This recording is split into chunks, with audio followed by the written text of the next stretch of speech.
Good morning, students. Today we'll be discussing something about electric field intensity due to continuous distribution of charge, that is closely space charged.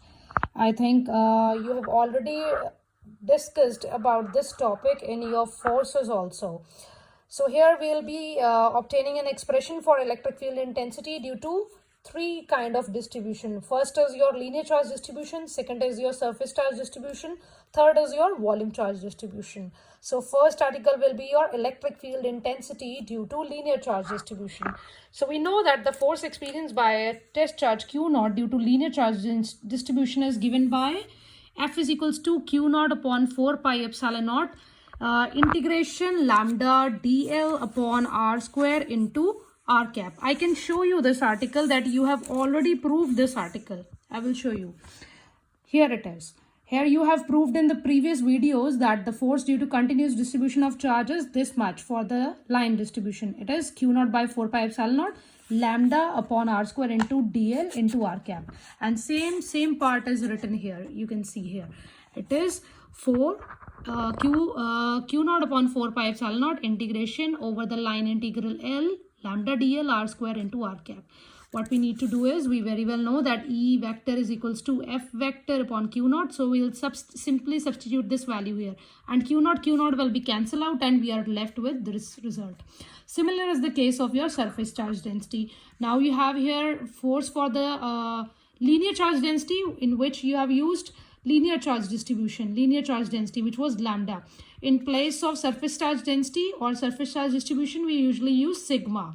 And in place of dl, we'll be using here ds. So same steps, same parallel steps. The force is same for Q naught upon 4 pi epsilon naught integration sigma ds upon r square into r cap. And again the same step, E vector will be equals to F naught by Q naught, and Q naught will be cancelled out and you are left with 1 by 4 pi epsilon naught integration sigma ds upon r square into r cap.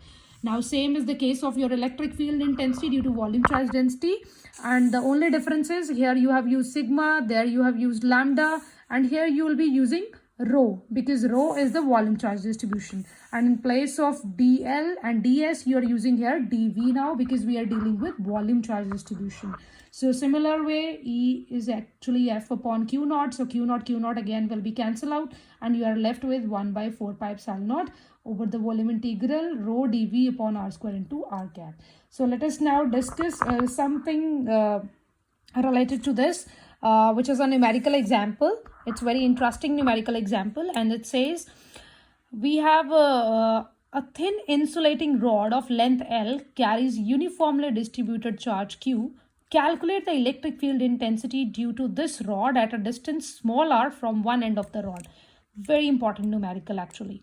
So try to understand what is given in the question. It says a thin insulating rod of length L. So I'm having a rod of length L and it is carrying a uniform distribution of charge, which is capital Q. So the entire wire is having charge as capital Q. Now they want us to calculate the electric field intensity due to this rod at a distance r from one end of the rod.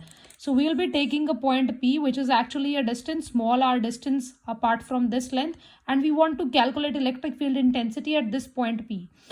Suppose for that, likewise we'll have used in the numerical, or I can say in the derivation purpose also. We usually take the small portion and then we integrate the equation for the entire value. So same as the case here. So it says let lambda is the linear charge density of the rod and P is the point at a distance small r from one end of the rod. The rod is assumed to be made up of small elements. So we have considered here the small element, which is having length as dx. Okay, and you very well know that your lambda is equals to dq upon dl, but here the length is x, so I'm using here dx. So on cross multiplication, I'll be getting dq as lambda dx. And I very well know that de is 1 upon 4 pi epsilon naught q upon r square. But here the electric field intensity is small. Why? Because the charge here is small. And why charge is small? Because I have taken only the small section here, only this section. So charge will also be small. In turn, electric field intensity will also be small. So the formula is 1 upon 4 pi epsilon naught dq upon x square, which is already clear to us, and in place of dq I'm substituting this value to be as lambda dx. Now in order to calculate the entire value, in order to calculate the total value, what I'll be doing here is the electric field intensity due to the whole rod can be calculated by integrating the equation number 1 between the limits r to r plus l. Why I'm taking here r to r plus l? The reason is, I'll tell you. Here the distance is, this is r and this entire length is l. So I'm taking minimum limit to be as r and the maximum limit to be as r plus l from this point and from this point, because the minimum, this end is, the rod is having two ends, one is this end and one is this end. So I'll be taking limits from this point to this point, which will be r, and for this point I'll be having limit as r plus l. So now we'll come back to the next section again, which is your electric field intensity due to the whole rod. So it will be integration from r to r plus l, 1 upon 4 pi epsilon lambda dx upon x square. Now you very well know that your lambda and 4 pi epsilon naught are constant, so you can take out from the integration sign and you are left here with x square, and if I'll put there, it will be x minus 2 dx. And you very well know the formula, x raised to power n is x raised to power n plus 1 upon n plus 1. So on solving integration of x raised to power minus 2 dx, I'll be getting here x raised to power minus 2 plus 1 upon minus 2 plus 1. So it will be x raised to power minus 1 upon minus 1. So I'll be getting here minus 1 by x. Now I need to substitute the upper limit and then lower limit. So I'll be taking here up the upper limit and lower limit, but here in the book you can see lower limit is written first. Why? Because of this negative sign. So you need to substitute this value, then you can substitute this value. So it will be 1 upon r minus 1 upon r plus l.